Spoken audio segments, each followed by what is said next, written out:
Ah, skiing. A simple, relaxing sport enjoyed by many during the cold winter months. Ranging from mogul racing to ski jumping, everyone can find the perfect event for themselves. But have you ever wondered how alpine ski racers manage to go so fast? No? What? You don't know what ski racing is? Well, Jerry here will demonstrate for me. The idea behind ski racing is to get from the top of a slope to the finish line as fast as possible, all while navigating around the gates. How can I go faster? Well, there are two main factors that affect a racer's speed: drag and friction. First, let's talk about drag. Drag, also known as air resistance, is a force that opposes an object's motion. If I send Jerry down the hill once wearing this, and another time wearing this, which one will be faster? Obviously the one wearing this, right? But why?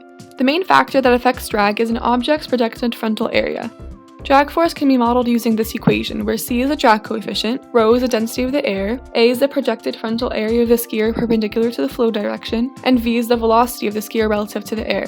The puff suit increases Jerry's frontal area A, which makes it easier for the wind to push against him. This is why racers wear race suits. Are there any other ways to reduce drag?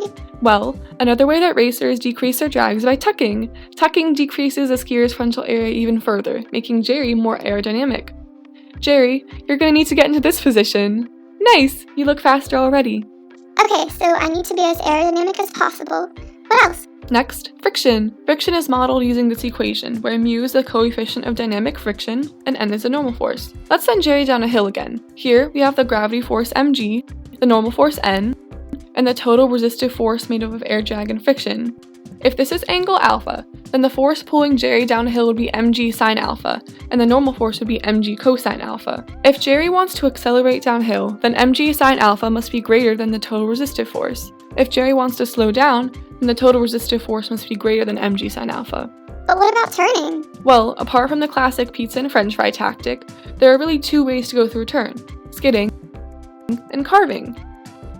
Skidding results in a significant loss of speed, since the plowing action generates frictional resistance with the snow. A carved turn is done solely on the edge of the ski, where the tail of the ski follows the tip and the skis are always pointed in the same direction as the skier velocity. This minimizes the snow resistance. According to the modeling equation for friction, the coefficient of friction mu is what changes between a skid turn and a carved turn. In a skid turn, mu is higher, and in a carved turn, mu is lower. After Jerry learned about the physics of ski racing, he grew up to be a World Cup skier. This is him shredding it.